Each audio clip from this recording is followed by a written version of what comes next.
Narito na ang mga malalaking balitang Central Luzon ngayong araw.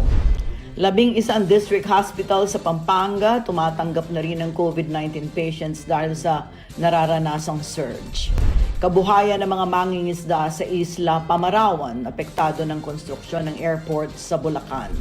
Unang araw ng balik trabaho sa Freeport area of Bataan, nagkaaberya. Mga manggagawang hindi makapasok, nagkumpulan sa gate ng Freeport. At para king balitang Kapampangan, anak ka edad 5 banwa pababa, miligligan, gelingan, kimpa mag-istorya, gamit ng amanong siswan.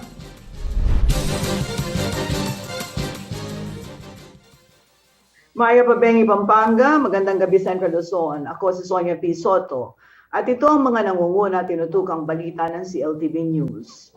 Upang maiwasan ang pagkakaroon ng COVID-19 transmission sa mga district hospital sa Pampanga, inilatag noon ang estratehiya na tanging sa Diosdado Macapagal Memorial Hospital at Athletes Village sa New Clark City lamang dadalhin ang mga COVID-19 patients sa lalawigan. Pero dahil na rin sa epekto ng COVID-19 surge, aminado ang Provincial Health Office na hindi ito kakayanin, kaya naman maging sa mga ibang district hospital ay tatanggap na rin ang mga COVID patient. Narito ang report.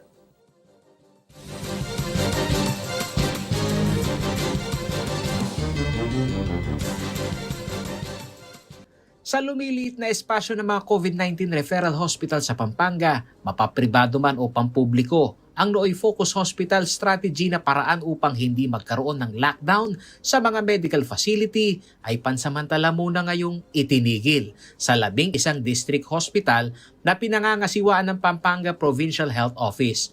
Ayon yan kay Dr. Flor de Lis Sapanta, resulta ito ng COVID-19 surge sa lalawigan at pagtalima sa Department of Health na maglaan ng 50% bed capacity ang lahat ng pagamutan sa bansa sa mga COVID-19 patient. Before kasi gusto po talaga ni Governor na dapat may COVID center lang para po yung mga ibang karamdaman ng mga Kapampangan makater po ng mga district hospitals. Before we were doing that, pero ngayon po hindi na po kakayanin dahil po sa taas na po talaga ng surge. So ngayon po meron na po din silang kinikater ng mga COVID patients. But still, meron pa rin po naman for the mga non-COVID patients po.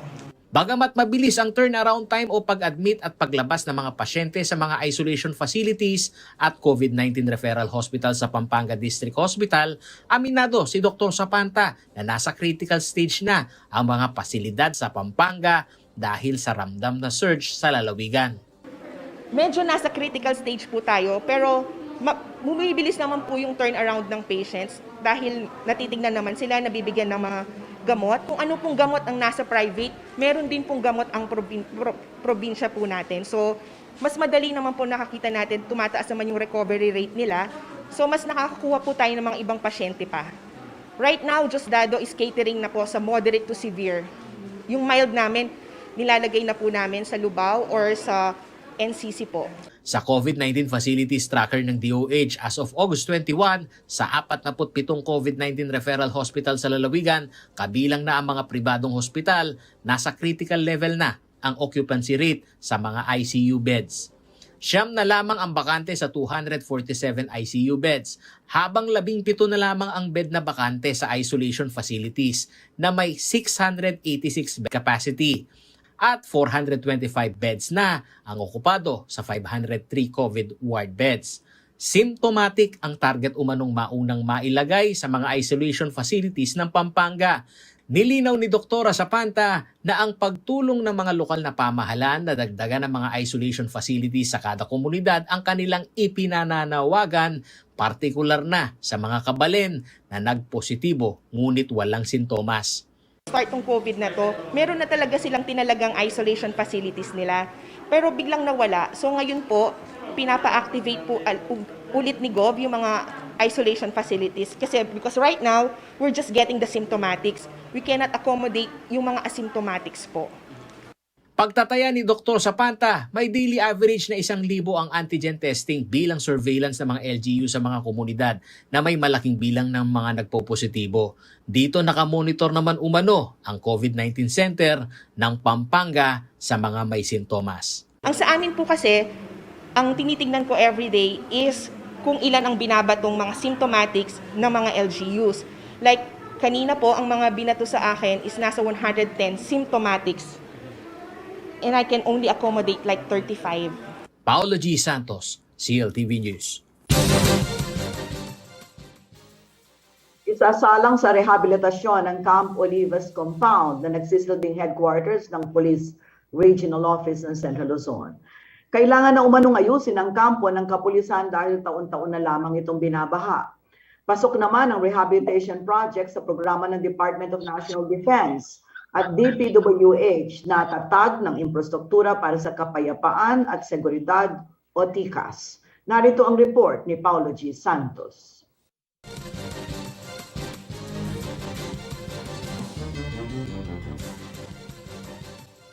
Walang tag-ulan na dumaan sa Pampanga na hindi binaha ang eastern part ng San Fernando na kung saan matatagpuan ang pinakamatandang kampo ng pulisya sa Central Luzon o ang Camp Olivas dito sa Barangay San Nicolas.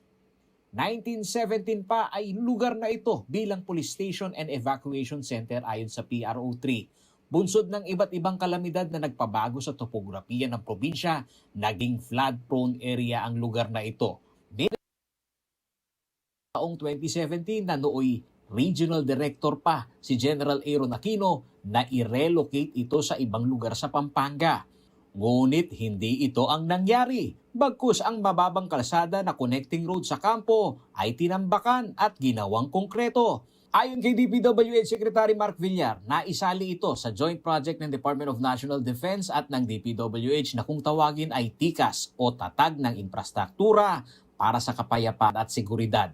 Simula lang to sa term ni Presidente para suportahan ng ating uniform services, yung PNP, pati yung Department of Defense. Kaya marami tayong mga projects, mahigit mabot na ng mahigit 15 billion na rin ang mga projects sa iba't ibang kampo. Tatlong multi-purpose facilities ang naitayo na may alokasyon itong 68 million pesos. Gayon na rin ang 500 meters linear access road na ipinantapat sa mga mabababang kalsada sa loob ng kampo na pinondohan naman ng 25 million pesos. Ayon sa kalihim, ang mga administrative building, PNP barracks at isolation facilities ng mga first responder sa crisis management gaya ng PNP ay kailangang ma-modernize. Nagit po kanina sa ibang areas, yung mga ganitong classic administrative building, nagtatayo din kami ng quarantine facilities, pati yung mga training centers. Kaya talaga kung ano pang kailangan nila, dahil nakita namin na kulang facilities ng ating uniform services. Ipinahayag naman ni Pampanga 1st District DPWH Engineer Almer Miranda na hindi lamang ang rehabilitasyon sa binabahang parte sa loob ng Camp Olivas ang kanilang tinatarget. Maitataas umano ng 1 meter ang 500 meter stretch ng MacArthur Highway mula sa tapat ng kampo sa Barangay San Nicolas hanggang sa Tinajero Bridge sa Barangay Del Pilar na target itong matapos sa darating na buwan ng Nobyembre. Yung grabe dyan hanggang sa Olivas na naka-asfalto. So 500 meters lang, okay. Oo, pabalik ng papuntang tulay Tinajero Bridge. Bukod sa pagtatambak sa connecting road sa loob at labas ng kampo, kasama na rin umano sa pinopondohan ngayon ng Public Works ang waterway sa loob at labas ng Camp Olivas. Isinama na namin sa request namin for funding para makumpleto na yung road network ng Camp Olivas. So upgraded na lahat nun. Tsaka yung outfall ng tubig doon sa likod. May creek kasi sa likod eh. Yeah, oh. So yun, dapat talaga madreds pa rin yun para at least doon na yung labas ng tubig na nagiging cause ng flooding sa loob. Paolo G. Santos, CLTV News. Matapos ang isang taong pagpapatupad ng distance learning sa panahon ng pandemya, patuloy ang Department of Education Region 3 sa pagtuklas ng mga bagong estratehiya upang mas maging epektibo ang edukasyon ngayong new normal. Bukod sa mga kasalukuyang modalities, isa na rin ang digitized modules sa tinitignang solusyon sa mga naranasang problema ng mga magulang nitong nakaraang school year. May report si Jennifer Salenga.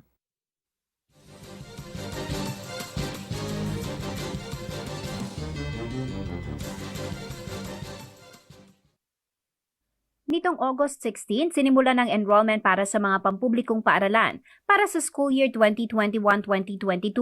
Katulad nitong nakalipas na pasukan, ipinatutupad pa rin ang remote enrollment bilang pag-iingat sa banta ng COVID-19.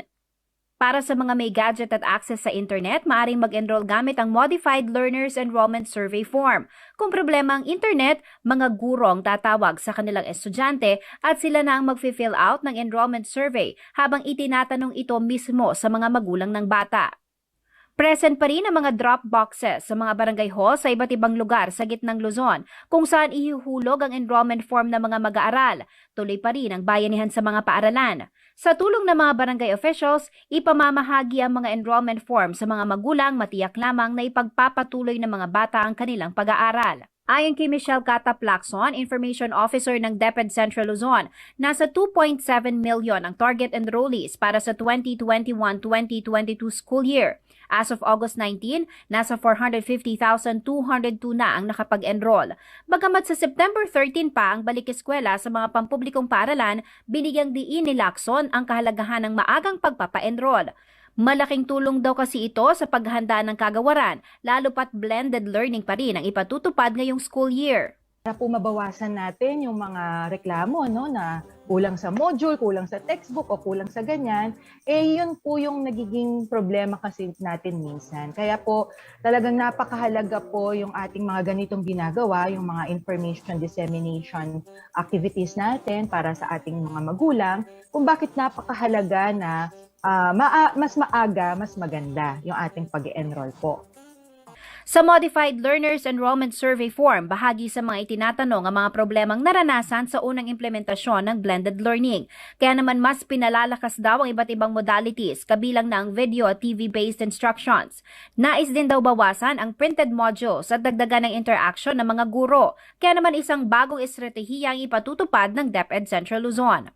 In the city of San Fernando, aside from the modules na ipamimigay, or they are actually planning to distribute digitized modules na po yan, digitized modules. And doon sa OTG na kung tawagin, ito po yung mga flash drive, no? Meron na po silang mga kasamang mga video lessons, no? Around 5-minute video lesson na nandun si teacher, mag-e-explain ng konti, and then doon na sasabihin ni teacher na, after this discussion, ito na yung sasagutin mo. So, for this coming school year, ito po yung mga palalakasin natin, yung ating interaction with the teachers para po hindi lang babad doon sa modules, may interaction. Sa monitoring at evaluation ng Curriculum and Implementation Division ng DepEd Region 3, isa pa sa nakitang problema ng kagawaran ang pangangailangan para sa learner support aids, lalo sa mga mag-aaral na talagang kailangan pa ang gabay ng mga magulang. Hindi naman kaila na may mga magulang na talagang nahihirapan sa distance learning,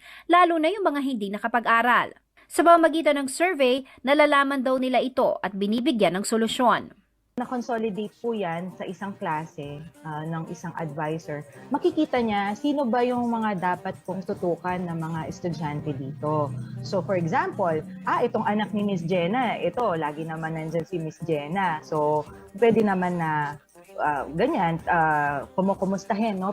Pero ito, wala siyang kasama sa bahay, hindi nag-aral, yung kanyang parents. So, mas tututukan yon ng guro. So, ganun yung ating nagiging strategy, no, sa pag-address ng ganyang mga problema. And of course, Samantala, binigyang diin ng DepEd na walang anumang babayaran para sa modules ng mga bata sa mga pampublikong paaralan. Bukas naman daw ang mga paaralan para sa bayanihan dahil may mga magulang na kusang tumutulong para sa brigada eskwela. Pero paglilinaw ng DepEd, bawal ang pagsusolicit ng collections. Ipaabot lamang daw sa tanggapan ng DepEd Region 3 ang anumang mga katanungan o reklamo sa pamamagitan ng kanilang official Facebook page na DepEd Regional Office 3 o mag-email sa region3@deped.gov.ph. Jennifer Salenga, CLTV News. Sa pagbabalik ng CLTV News, ISLA, PAMARAWAN, epekto ng BULACAN, AEROTROPOLIS sa mga mangingisda. Unang araw ng balik trabaho sa Freeport area of Bataan, nagkaaberya, manatiling nakatutok para sa iba pang mga nangungunang balita ngayong araw.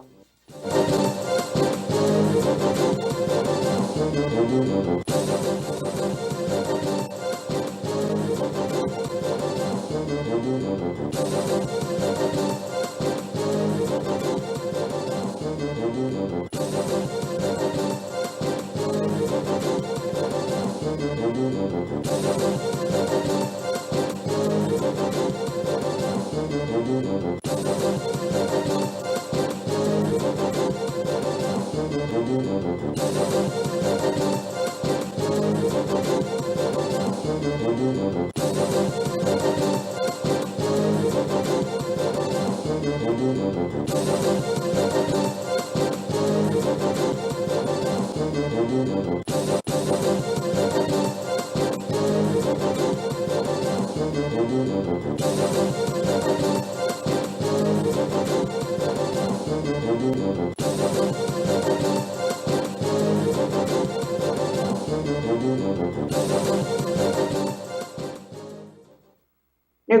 ang CLTV News at sa iba pang mga nangungunang balita. Unti-unti nang nararamdaman ng mga mangingisda at residente sa isla Pamarawan sa Malolos, Bulacan ang epekto ng isinasagawang konstruksyon ng airport sa lalawigan. Magmula umano ng simula ng dredging o paghukay sa bahagi ng karagatan na malapit sa isla, kumonti na ang huling isda ng mga namamalakaya. Si Reniel Pawid ang makakapanayam natin ukol sa sitwasyon sa isla Pamarawan. Magandang gabi sa iyo, Reniel. Magandang gabi po, Ma'am Son, at sa ating mga tagapanood. Okay. Reniel, maari mo bang ilarawan sa amin ang dinatnan mong kalagayan sa isla Pamarawan? Ma'am Son, no, mula doon sa mismong poblasyon ng Malolos City, Bulacan, mahigit 30 minuto tayong naglakbay dito nga sa karagatan mismo ng Bulacan area bago natin marating itong Isla Pamarawan. Ito ay isang coastal area dito nga sa City of Malolos at pagpasok pa lang natin doon mismo sa bungad ng Barangay Mamson, bumungad na rin sa atin ang 400 na mga baklad o yung mga fish pen. Ito'y bilang palatandaan na pangingisda nga yung kinabubuhay nitong payak na lugar na ito ng Isla Pamarawan. Mm-hmm. Ilang pamilya ang naninirahan dito sa isla na ito, Reniel? Ma'am Son, nang ating tanungin yung barangay committee nila doon sa isla, 900 pamilya ang naninirahan dito sa komunidad na ito. At ang ikinatuwa natin dito, Ma'am Son, lahat sila magkakakilala, no? From one end to one end ay nilakad natin, sinuyod natin yung buong isla. At napag-alaman din natin na yung komunidad na to ay tila magkakamag-anak lamang din by blood and by relationship po, Ma'am Son. Mm-hmm. Itong konstruksyon ng airport, no, na matagal na nating naririnig at binibida na napakaganda, magdadala ng kaunlaran, no, development, and so on. Naalala ko, no, madalas itanong ng mga estudyante ng Universidad ng Pilipinas nung araw kapag may mga proyektong pangkaunlaran, development for whom and for what? So itatanong ko yan sa iyo ngayon, Reniel. Gusto nating malaman kung ano ang epekto ng konstruksyon ng airport sa kanila mismo na 900 na pamilya diyan sa Isla Pamarawan. Ma'am Son, magandang tanong yan, no? Dahil pagyapak o pagtapak pa lang natin doon sa isla, ito na nga yung isa sa mga pangunahing tanong na ibinato natin doon sa komunidad. At kanilang sinabi na kahit na hindi sila kabilang doon mismo sa pinakalugar na tinatayuan nitong Bulacan AEROTROPOLIS, they're living beside or outside or yung outskirt nitong construction project na ito. Pero yung paghuhukay, Ma'am Son, yung dredging doon sa gilid, ito yung talagang nakakaapekto doon sa kanilang buhay dahil yung mga baklad nila na mabababa ay unti-unting kinakain ng buwangin dahil napupunta yung buwangin doon sa malalim na bahagi kung saan nagde-dredge itong Aerotropolis project na ito. At nung tinanong natin yung mga mangingisda doon, Ma'am Son, sinabi nila na 3 kilometers away lang mula doon sa dalampasigan itong sinasagawang dredging o paghukay ng lupa. So kanila ngayong ikinapangangamba ay yung pagkawala nitong kanilang mga baklad na itinuturing din nila na kanilang buhay. So yung mga matatanda, Ma'am Son, masakit man sa pandinig o masakit man na tanggapin na sila mismo ay tanggap na nila kung mawala yung kanilang kabuhayan. Pero ang kanilang inaalala is yung mga bata dahil 50% ng population kabataan at yung iba nga doon ay doon na lang din kumukuha ng kanilang pang-aral at yung iba pang mga medical expense nila doon sa lugar mismo ng Son. Reniel, alam ba nung mga naninirahan sa isla, Pamarawan, na mayroong airport, paliparan, na ginagawa doon sa Malolos, doon sa area na yon? Ma'am Son, nang atin silang tanungin na paabot naman umano ng local government unit itong AEROTROPOLIS project. At nang tanungin din natin itong barangay sector, yung barangay unit nila, ilan po ba yung naapektuhan na mga baklan dito sa Isla Pamarawan? Sinabi nila merong 400 na fish pen, pero nasa 60 plus lang yung apektado at lahat naman daw po ito ay nabayaran na nitong may hawak ng AEROTROPOLIS project which is the San Miguel Corporation. Pero ngayon, Ma'am Son, yung isa sa mga problema pa rin nitong mga mangingisda rito ay doon mismo sa dredging area na bahagi ng kanilang 10 kilometers na municipal water ay may mga issue na tinataboy raw sila palayo dito nga sa dredging area. Ito na rin yung naging cause kung bakit humina o bumaba na rin yung kanilang kita sa panghuhuli nga ng isda.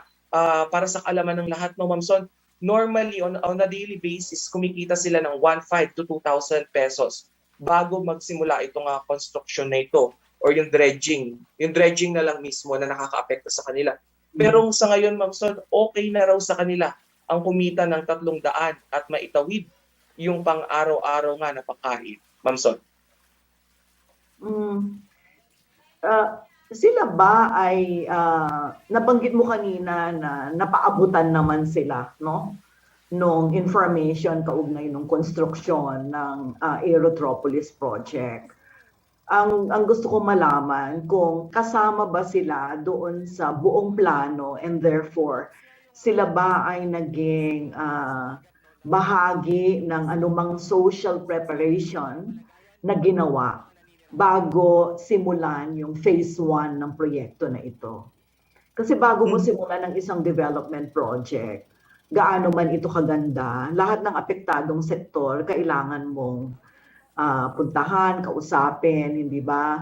Bigyan ng mga alternatibo, relokasyon, kabuhayan. Ang dami-dami ko kasing napapanood na magagandang mga balita na ginagawa ng mismong nasa likod ng AEROTROPOLIS. So, itong mga ganitong mga kwento, mga istorya ng dislokasyon, hindi ko masyadong naririnig. Kanya gusto kong malaman sa iyo kung ano yung mga natutunan mo o nalaman mo sa iyong immersion sa community, sa isla. Reniel. Ma'am Son, doon po sa usapin ng relocation, nakumpirma natin doon sa community mismo na hindi sila bahagi nitong relocation program nitong kumpanyang nasa likod ng Bulacan AEROTROPOLIS dahil yung nasama lang po doon sa 277 na relocated families ay yung nandun sa katabi nilang barangay which is yung barangay Taliptip. Ngayon, tinanong natin kung bakit hindi sila napasama dahil sa original plan po ay hindi na sila apektado o sakop nitong buong AEROTROPOLIS project. Pero ang naiintindihan natin, no, nakikisimpatya tayo sa kanila na hindi man sila saklaw noong perimeter ng proyekto, pero sila yung nasa paligid. Hindi naman daw po ibig sabihin na hanggang doon lamang yung proyekto, ay hanggang doon na lamang din yung magiging epekto nito. Lalong-lalo na nga niya na nagsasagawa ng dredging, lumalabo yung tubig dagat at hindi naman daw po nila pwedeng idepensa dito nga sa kumpanyang nasa likod nito na hanggang doon lamang din sa hinuhukay yung paglabo ng tubig. Ibig sabihin kumakalat po kasi. So bahagi nga naapektuhan yung mga apektado ng malabong tubig ay sila doon sa Isla Pamarawan. Ma'am Son. Oo, panghuling tanong na lang sa iyo, Reniel, alam na ba ng lokal na pamahalaan ang problema ng mga nasa isla? Ma'am Son, nung nakausap din natin yung ilang mga mangingisda na siya ring nagtungo doon sa City Hall ng Malolos, sinabi po nila na nagpadala na sila ng sulat na patuloy pa rin sila sa pagtutol dito sa isinasagawang dredging. Pero kahapon po August 23 dapat ay magkakaroon ng public consultation with the city officials, specifically kay mayor, pero nakansela po ito. Pero patuloy pa rin na araw-araw na kinakalampag nitong mga mangingisda para ma-follow up yung kanilang sulat, no? Kumbaga, ito yung sulat ng pagtutol, Ma'am So. Okay. Patuloy mong sundan ang balitang yan. Nang sa ganun malaman natin kung ano ang gagawin ng lokal na pamahalaan at ng nasa likod ng proyektong ito sa mga suliranin ng mga taga-Isla Pamarawan. Maraming salamat sa iyo, Rainiel. Mag-iingat ka. Balik trabaho na nitong Lunes ang 50% ng mga manggagawa sa Freeport area of Bataan matapos ang 2 linggong tigil operasyon dahil sa implementasyon ng ECQ sa lalawigan. Ngunit problema ang sumalubong sa mga empleyado na nagkumpulan sa gate ng Freeport. Karamihan sa kanila wala umano sa listahan ng mga manggagawang pinapayagang magtrabaho. Ang detalye sa ulat muli ni Rainiel Pawit.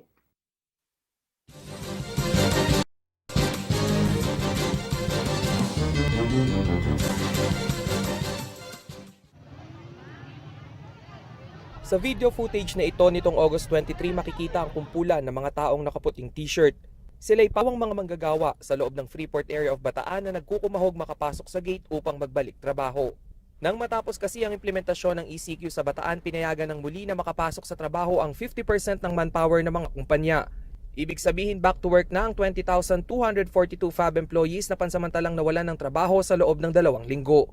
Base sa AFAB Memorandum Circular 21-015, kinakailangan na may working pass at kabilang sa aprobadong listahan ng kumpanya ang mga papasok sa loob ng Freeport. Ayon sa pahayag ng alyansa ng mga manggagawa ng Bataan, ang kawalan umano ng koordinasyon ng mga kumpanya sa pamunuan ng FAB ang punot dulo ng problema. Suwestyon nila dapat ay matuto na ang Freeport management sa mga nakaraang pangyayari kung saan ang mass gathering ang naging sanhi ng COVID transmission sa lugar. Depensa naman ng Authority of Freeport Area of Bataan, may mga kumpanya umanong huli nang nagpasa ng listahan ng mga empleyadong pinahihintulutang pumasok. Gumugulong naman na ang investigasyon ng AFAB sa mga kumpanyang hindi sumunod sa guidelines ng pagbabalik trabaho. Posible rin na kanselahin ang permit ng kumpanyang napatunayang lumabag sa itinakdang balik trabaho protocols. Rainiel Pawid, Cltv News. Sa pagbabalik ng CLTV News, suspensyon ng TSPC Circular ng PhilHealth, iminungkahi ng Committee on Health ng Kongreso. Anak edad 6 banwa pababa, pepakit gelingan king ama nung siswan, manatiling nakatutok at magbabalik ang CLTV News.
Nagbabalik ang CLTV News at sa iba pang mga nangungunang balita. Iminungkahi ng House Committee on Health sa Philippine Health Insurance Corporation na suspindihin muna ang temporary suspension of payment claims circular na inilabas ng ahensya. Sa isinagawang committee hearing, hindi umano kumbinsido ang miyembro ng komite sa mga inilatag na dahilan ng PhilHealth. Dapat pa umanong pag-aralan itong mabuti lalo na ngayong pandemya kung saan Kailangan tuloy-tuloy ang operasyon ng mga ospital at medical professionals. Pakinggan natin ang report ni Jenna Lumbang Parungaw.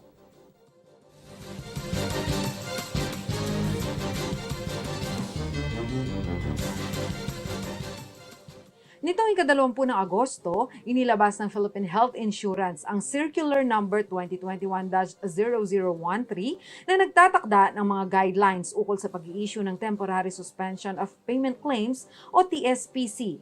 Sa bisa ng circular na ito, hindi muna babayaran ng PhilHealth ang claims ng mga healthcare providers at mga medical professionals kung sila ay nahaharap sa issue ng katiwalian o panloloko, unethical acts at abuse of authority. Bagamat tuloy ang pagproseso ng kanilang claims ay hindi muna sila makatatanggap ng bayad, puwera na lamang kapag sila ay naabsuelto na. Aabot ang TSPC order ng 120 to 240 days. Alongside PhilHealth's mandate to ensure financial risk protection of its members is its fiduciary responsibility to protect the National Health Insurance Fund. Likewise, strengthening fraud control in support of this administration's and Congress directives. Ang circular na ito ay umani ng batikos mula sa Private Hospital Association of the Philippines, Philippine Hospital Association at Philippine Medical Association.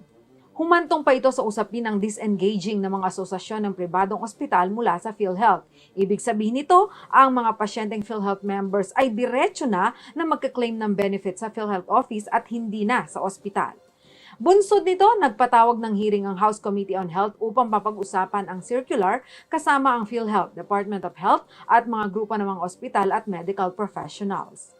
Hindi naman kumbensido si Congresswoman Angelina Tan sa naging paliwanag ng PhilHealth ukol sa basihan ng pag-i-issue ng TSPC. There's a question doon sa merit nung magiging decision nyo that warrant the suspension of the accreditation of the facility. So ang hirap nung ang basehan natin ay mere probabilities and suspicion lang. Sinagundahan naman ito ni Nueva Ecija 1st District Congresswoman Estrelita Swansea na nagsabing hindi umano napapanahon ang implementasyon ng TSPC. It's pandemic, Madam Chair. Alam mo, pag marami ang mga hospitals that will close, Diyos ko, Madam Chair, ano ang mangyayari sa Filipino, sa mga tao, sa mga constituents natin, sa buong Pilipinas? Madam Chair, this is not the right time to come up with this circular. Sa pagtatapos ng hearing ay pabor ang lahat ng miyembro ng komite sa rekomendasyon ng pag-aralan at suspindihin muna ang temporary suspension of payment claims ng PhilHealth. At this hearing, agreed that this circular needs to be reviewed and, if possible, to suspend. Jana Lumbang Parungaw, Cltv News. Nagsabit ng pulang bandila ang ilang opisyal ng Barangay Pag-asa sa Olongapo City bilang palatandaan na may naitalang positibong kaso sa bahagi ng barangay. Ayon sa Barangay IATF, ito'y hindi uri ng diskriminasyon bagkus paraan ng kanilang pagsugpo sa COVID-19 transmission. Nagbabalik si Reniel Powell.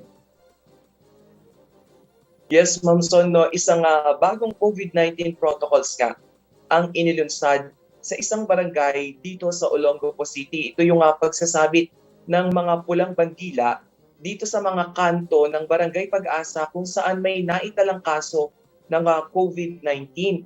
At sa kasalukuyan, Ma'am Son, umabot na kasi sa 500 plus yung active cases sa buong lalawigan o sa buong syudad ng Olongapo. At dito nga sa Barangay ng Pag-asa, 29 na yung naitatalang kaso ng COVID-19. So napagdesisyonan ng buong barangay, ng mga residente doon at ng BHERTS o ng Barangay Health and Emergency Response Team na magsagawa nga ng panibagong measure. Ito yung naglagay sila ng pulang bandila bilang marka sa mga papasok o sa mga outsider na may mahalagang pakay sa lugar na bilang tanda na rin na nagkaroon ng kaso doon sa lugar. Sabi nga nila, inuulit-ulit po ng mga opisyal na hindi raw ito isang uri ng diskriminasyon bagkus another layer of protection para sa mga residente maging sa mga papasok sa barangay. Ma'am Son. Maraming salamat, Rainiel. Sa pagbabalik ng CLTV News, local artist, may muklat exhibit, Bangkanita, Makasaw, King Community Pantry, King Angeles City. Manatiling nakatutok at magbabalik ang CLTV News.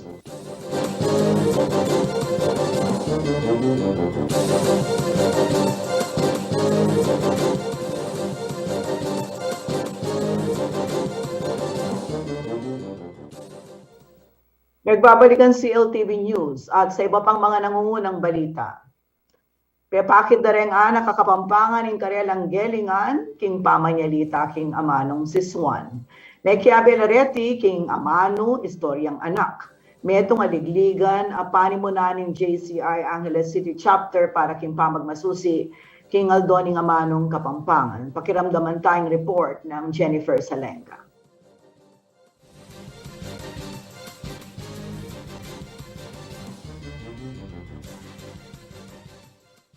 Nganing Agosto pagmasosya niya ing buwan ng wika king bansa, kasabi na diti ing pamagmasusi mo naman king amanong siswan para karing kapampangan. Kaniting selebrasyon maralas laring ligligang kalupan na ning spoken word poetry o arts exhibition nung nuka rin papakit ing pagmaragula kulturang kapampangan at pamangambol king amanong siswan gamit ing arts. Bistama nating makanining kapag masosyan balang banwa, kaya baya pamuri ning kapampangan karing amanwan daring eksperto a dying language.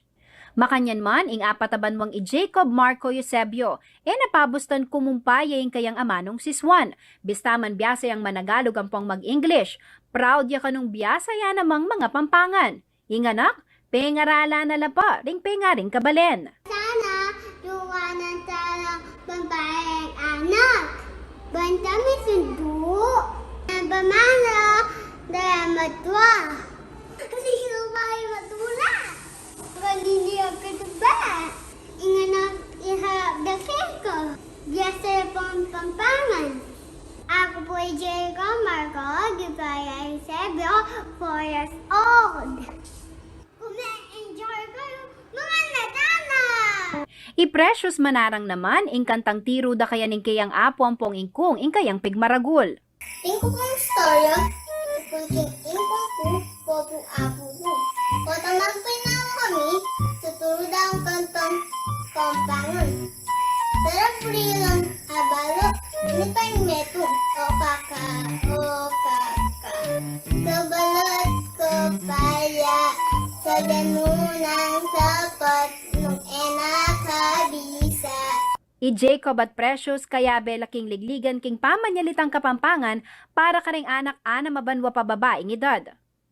Ing amano, istoryang anak ay inorganisa na ning JCI Angeles City Kulyat, kaya being Clark Development Corporation ang poing aguman sinupan Singsing Incorporated.